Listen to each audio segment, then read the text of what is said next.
मंडळी नमस्कार, मी विलास बडे. तुम्ही पाहताय आपला महाराष्ट्र. अजित पवार यांच्या विमान अपघात प्रकरणी विमान कंपनीवर गुन्हा दाखल करावा म्हणून आमदार रोहित पवारांनी अतिशय आक्रमक पवित्रा घेतलाय. आधी मुंबईत आणि त्यानंतर त्यांनी आज बारामतीमध्ये गुन्हा दाखल करण्याचा प्रयत्न केला, पण त्यात त्यांना यश आलं नाही. तिकडे तपास करणाऱ्या सीआयडीनं सुद्धा तातडीनं पत्रकार परिषद घेतली आणि खुलासा करण्याचा प्रयत्न केला. त्यामुळे दिवसभर एफआयआरच्या या मुद्द्यावरून राजकीय रणकंदन माजलं. पण ऍक्सिडेंट रिपोर्टवर तुम्ही इन्व्हेस्टिगेट करत असताना जो क्रिमिनल अँगल आहे त्याच्याबद्दल काय? इथं महाराष्ट्राचा एवढा मोठा नेता गेला असला तरी साधी एफआयआर होत नाही. जर त्या ठिकाणी न्याय मिळत नाही हे योग्य नाही. उरळी कांचनला 160 कबूतर चोरीला गेले, त्याचा एफआयआर झाला आणि दादांच्या बाबतीत एफआयआर होऊ शकत नाही. अरे कसला न्याय? शरद पवार यांच्या राष्ट्रवादी काँग्रेसचे आमदार रोहित पवार यांच्या सवालांच्या या फेरी. तर महाराष्ट्राचा एवढा मोठा नेता गेला असला तरी साधी एफआयआर होत नाही. अजित पवारांच्या अपघात प्रकरणी VSR आणि DGCA या अधिकाऱ्यांच्या विरोधात गुन्हा दाखल करण्याच्या मागणीसाठी मुंबईनंतर आता रोहित पवारांनी बारामती ग्रामीण पोलीस स्टेशनला धडक दिली. या प्रकरणी सुरू असलेल्या तपासावर रोहित पवारांनी प्रश्न उपस्थित केले. आम्हाला सांगा, सीआयडी तुम्हाला माहित नसेल कोणाला बोलवलं? सीआयडी नाही. त्याचा रोहित सिंग अमेरिकेत जाऊन आला, तो दिल्लीतून बसला, सीआयडी त्याला अजून नाही बोलवलं. VK सिंग जो मालक आहे त्याला अजूनपर्यंत बोलवलं नाही. त्याच्याजवळ मेंटेनन्स करणारा महाराष्ट्रात बसणारा जो त्यांचा माणूस आहे त्यालाही अजून बोलवलं नाही. सीसीटीव्ही बद्दल फक्त इथले गोळा केलेत त्यांनी आम्हाला कळालं. त्यानंतर तिथं जो जे 2 येणार होते कॅप्टन पायलट ते अचानक कॅन्सल झाले. का झाले त्यांना अजूनपर्यंत बोलवलं नाही, त्यांना नोटीस नाही. काय अजित पवार यांच्या विमान दुर्घटनेला 1 महिना पूर्ण होत आला असला तरी तपासात विशेष प्रगती झाली नाही. याकडे लक्ष वेधत किती काळ थांबायचं असा सवाल रोहित पवारांनी केला. सीबीआय मध्ये आता आपण बोलतोय, आता आपण बोलत असताना 7,000 पेक्षा जास्त केसेस प्रलंबित आहेत. 2600 केसेस 10 वर्षाला प्रलंबित आहेत. दादाला न्याय दिला 10 वर्ष थांबू का? VSR आणि DGCAच्या अधिकाऱ्यांवर एफआयआर घेत नसाल तर आपल्या विरोधात कारवाई करा असं थेट आव्हान रोहित पवारांनी दिलंय. दादांना का न्याय मिळत नाही, दादांबद्दलचा एफआयआर का होत नाही असा प्रश्न आम्हा सगळ्यांना त्या ठिकाणी वाटतो.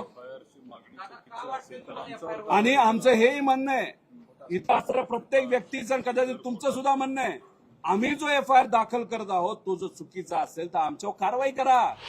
अजितदादांच्या विमान अपघातानंतर DGCAनं केलेल्या सेफ्टी ऑडिटमध्ये त्रुटी आढळल्यानं VSRच्या 4 विमानाच्या उड्डाणांवर तात्पुरती बंदी घातली आहे. याच अहवालाचा धागा पकडत रोहित पवारांनी आक्रमक पवित्रा घेतलाय.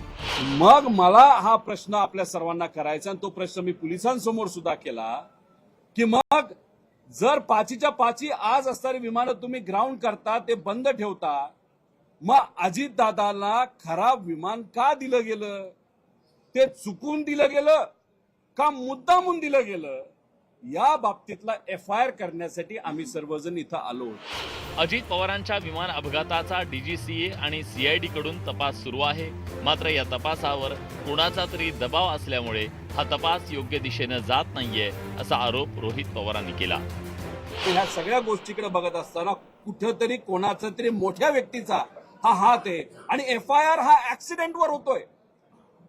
ऍक्सिडेंटवर होतोय. आमचं मत आहे ऍक्सिडेंटवर करा, एफआयआर नाही. इन्व्हेस्टिगेशन, एफआयआर तर झालाच नाही, इन्व्हेस्टिगेशन ऍक्सिडेंटवर होतोय. आमचं मत आहे ऍक्सिडेंटवर पण करा आणि घातपातावर म्हणजे क्रिमिनल अँगल आहे का हे सुद्धा तिथं बघा. पण हे यांच्याकडनं, पोलीस प्रशासनाकडनं मान्य केलं जात नाही म्हणून एफआयआर होत नाही. म्हणजे कोणा ना कोणातरी मोठ्या व्यक्तीचा या भागे हात आहे असं आपल्याला म्हणावं लागेल. रोहित पवार, युगेंद्र पवार पोलीस स्टेशनमध्ये एफआयआर दाखल करण्याच्या मागणीसाठी आले तरी बारामती पोलिसांकडून एफआयआर दाखल करण्यात आलेला नाही.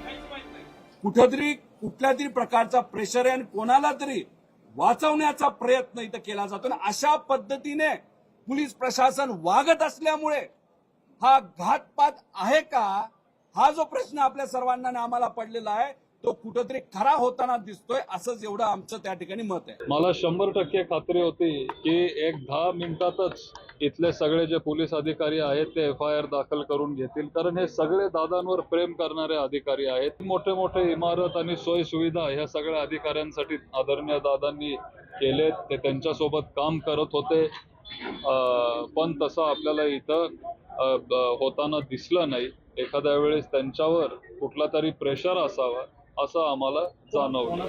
दरम्यान रोहित पवारांच्या आक्रमक पवित्र्यानंतर CIDनं घाईघाईत पत्रकार परिषद घेत अपघात प्रकरणी सुरू असलेल्या तपासाची माहिती दिली. आपण अतिशय वेगाने, अतिशय प्रोफेशनली, आपली मोठी टीम आहे.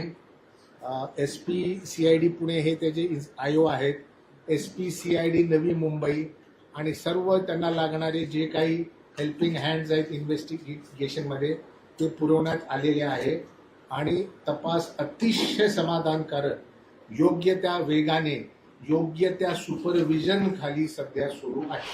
अजित पवारांच्या विमान अपघाताचं कारण अजून उलगडलेलं नाहीये. दरम्यान DGCAनं VSR कंपनीच्या कार्यपद्धतीवर ठपका ठेवलाय.